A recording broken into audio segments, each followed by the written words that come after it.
E, na real, eu quero dizer aqui que não há polêmica alguma.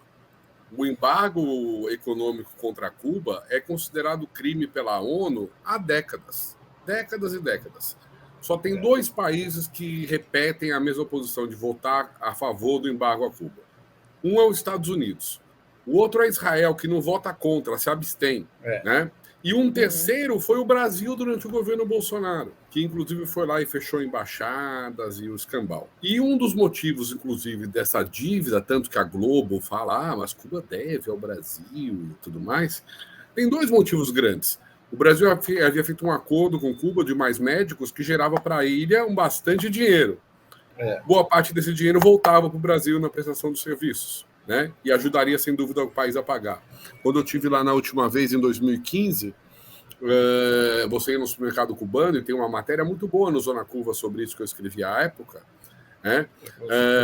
Boa parte dos produtos do supermercado eram brasileiros. Óleo de cozinha era brasileiro, bolacha de chocolate, bolacha de morango, era tudo balduco. Então você via uma quantidade enorme de produtos brasileiros. Tinha bisnaguinha, né? Coisas até que não eram comuns em Cuba, vinha tudo do Brasil. Gostando do papo? Então se inscreve no canal e ativa o sininho para receber todas as notificações.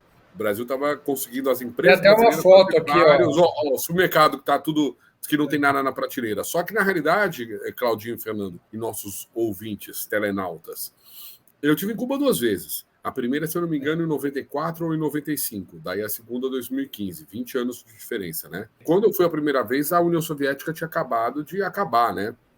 Então, a situação econômica era de penúria. Quando eu fui essa última vez, era governo Obama e os Estados Unidos tinham diminuído todas as restrições comerciais. Tinha turista americano, tinha voo de Miami direto. Então, Cuba estava ali com dinheiro de turista para tudo quanto é lado. E depois teve a pandemia, né? Então, você imagina um país que vive em cima do turista, o que aconteceu com a economia do país na pandemia.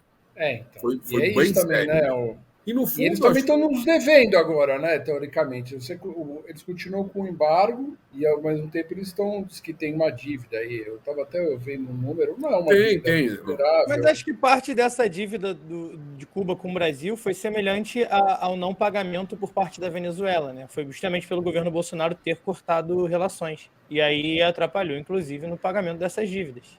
Na realidade, o que eu estava falando é o seguinte: o embargo não é brincadeira, né? Porque você imagina, uma empresa que faça negócios em Cuba, ela não pode fazer negócios nos Estados Unidos.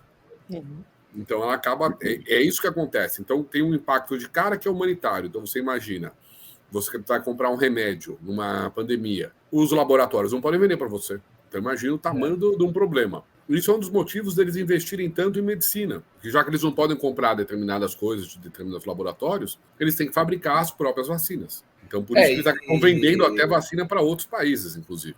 Né?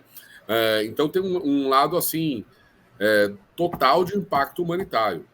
Também tem uma coisa assim, os Estados Unidos sempre achou que Cuba fazia parte dos Estados Unidos, como se fosse uma Porto Rico, assim, sabe? Então, a Cuba reafirma a autodeterminação de querer ser um país independente dos Estados Unidos. Né? E, no fundo, o regime anterior que o governo americano propunha e apoiava também era um regime, uma ditadura sanguinária, terrível, que o povo foi contra. Né? Enquanto não se normalizar a relação política entre Cuba e Estados Unidos, exigir do governo cubano abrir por uma democracia lá ocidental, como os Estados Unidos quer, é um absurdo. Isso nunca vai acontecer. Tem que primeiro se normalizar as relações com o país para, eventualmente, como o Obama estava fazendo. E foi um processo interrompido. Justamente para quê? Para pegar votos da Flórida. E o que é pior agora a situação, né, Luiz? Que o Trump colocou eles na lista de estados que apoiam o terrorismo. Né? Então, a situação que estava se caminhando para a normalidade, né? O Trump ainda piorou a situação. Deu uma volta de 180 graus, né? Então você coloca lá, eu achei muito importante essa passagem do Lula lá, ele foi muito claro dizendo que é ilegal, né? Assim, a grande mídia teve que dar, porque ele foi muito claro no discurso dele. O discurso dele, eu assisti alguns trechos, ele fala claramente sobre isso, sobre o fim do embargo, né? E eu achei outro aspecto muito importante que eles trataram lá, porque para quem não está acompanhando, eu sabia muito pouco sobre esse G77. A gente estava hoje conversando até de manhã. Esse G77 foi um grupo criado em 1964, um grupo muito antigo, e hoje tem 134 países, principalmente países considerados em desenvolvimento, né? Que a gente falava no terceiro mundo, em desenvolvimento. Daí tem hoje uma. E a China também tá, né? A China é G77 mais China o nome. Mais China, o que eles colocam como sendo mais China. Mas eu estava lembrando de uma coisa que o Luiz estava falando sobre essa questão de Cuba antes da Revolução, né? Eu acho que isso fica muito claro. Sempre quando eu vejo o Poderoso Chefão 2, a gente tem ali um exemplo claro de como era lá, né? Era tipo um lugar de cassino, de muita prostituição. Era um quintal mesmo. Cuba tem praia. Eu nunca fui para Cuba, mas Cuba... Tudo que era ilegal se fazia em Cuba. Se fazia. E lá se mostra muito como o governo anterior era um governo vassalo dos Estados Unidos, né? Assim, exato. Era o playground mesmo, né? De se fazer coisas erradas, coisas que não eram moralmente aceitas, muitas vezes, e numa paisagem caribenha, paradisíaca. Eu vou botar até a foto aqui que eu tinha separado, né? Hoje também, de certa forma, até aí para os liberais, para a gente, você tem um presidente cubano civil, né? Que é o eleito, né? Miguel Dias-Canel, aí está aí a foto do Lula com ele.